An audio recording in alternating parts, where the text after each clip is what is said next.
right, the second community up, they are from the Ardoch Algonquins First Nation, and they are located in Eastern Ontario. I'd like to invite Co-Chief Mireille Lapointe, Co-Chief Paula Sherman, and Frank Morrison to come forward. He's a settler from the area to say a few words. Anyway, I combed the jail. Paula, Frank, where's Mireille?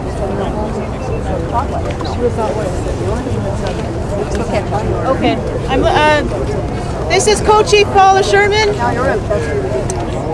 She's from the Ardoch Algonquins. This is Frank Morrison. He's a settler.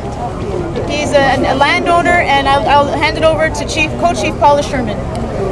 We'd really like to thank everyone for coming here. We think this is a really important event.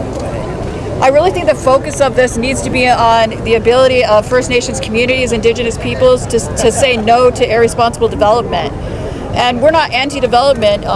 We're often being asked by Ontario and by the legal counsel for Frontenac Ventures, are we anti-development? We're not anti-development, we're just anti-irresponsible development. You know, we need to be notified, we need to be consulted, we need to have time to be able to educate ourselves about the benefits or dangers of any potential project. And for us, as many of you know, this is the issue is uranium exploration, and I've done a lot of research on uranium exploration because Frontenac Ventures and pretty much the mining industry in general is trying to say that there are no impacts to uranium exploration, and that's definitely not the case.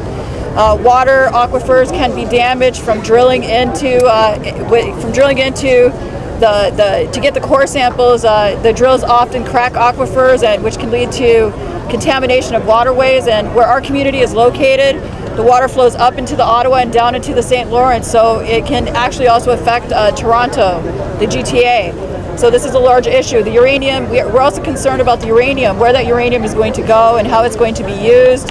It's one of the things that McGuinty is often saying is that the province needs uranium exploration, but this isn't the case because 80% of uranium is exported out of the country. It doesn't even stay in Canada. We also know that there's 40 years of stockpiles of uranium.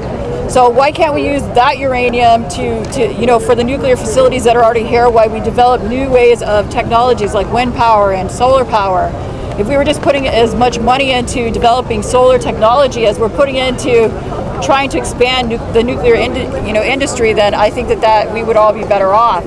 So for us, this is an issue that's not just affecting us as Algonquin people, it's also affecting all of the non-Aboriginal settlers, private landowners who live in the area, because under the Mining Act, private landowners also have no recourse to fight this, right? So it doesn't matter whether you're Aboriginal. As far as the mining industry is concerned, it doesn't matter whether you're Aboriginal or you're not Aboriginal. You can be impacted because you don't have the ability to fight back. However, what we've learned is that if you're Aboriginal and you protest, you end up in jail. Our negotiator, Robert Lovelace, is still incarcerated because Frontenac Ventures refused, at the hearing the other day, Frontenac Ventures refused to take a break from their exploration project so that Bob could be released to be here today. They refused, so he's still incarcerated. We're also hopeful on Wednesday that this situation will be remedied and will be successful in the appeal. And for us, this is about Algonquin law. You know, uranium violates Algonquin law. That's the way that we're seeing this. And if we're to remain Algonquin people, we cannot violate Algonquin law. So that's how we're seeing this. I'd like to give Frank Morrison the opportunity to speak from the point of view of the private landowners in that area. We moved to North Frontenac about 6-8 years ago. We lived in Ottawa, we retired, and basically we've put everything we have in our lives in our retirement home and our property. We bought 100 acres, we built a log house, we're off the grid. Do you want to buy it? It's staked. 80 of the 100 acres is now under the control of Frontenac Ventures Corp, and it could be that way for decades. We have our property under the Managed Forest Program, another Ontario government program. And when I contacted them for help, they said there's nothing we can do. As a matter of fact, if they come on your property to explore and they make enough damage, you'll be excluded from the Managed Forest Program.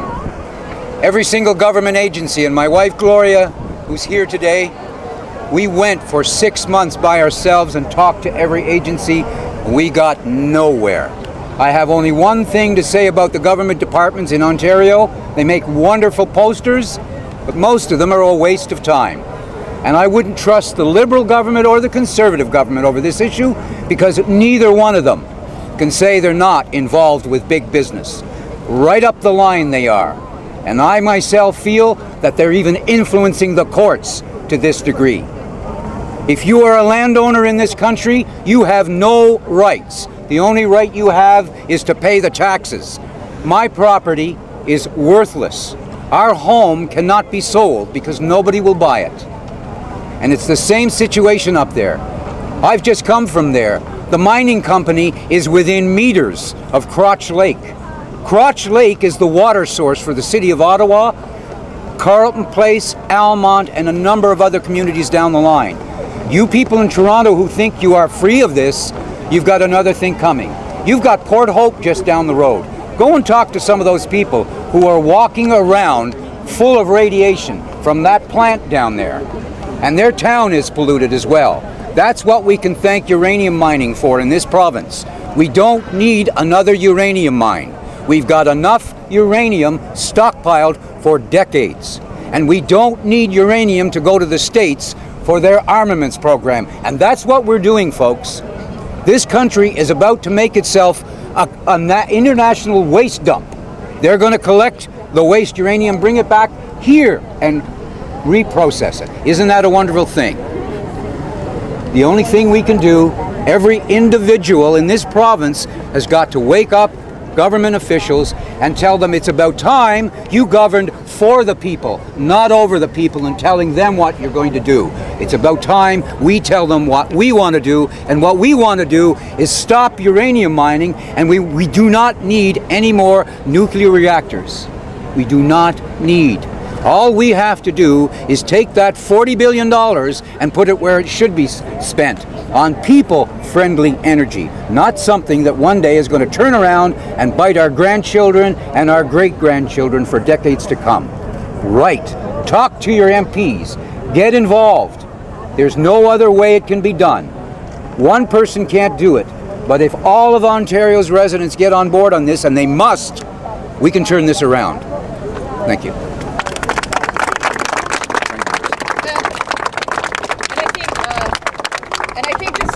I think the message that we really want everyone to know is that if you're an Indigenous community, an Aboriginal community, and you're faced with mineral exploration, actually any exploration, but our focus here is mineral exploration, you have really three choices. If you want part of that mining pie, they'll pile money on you.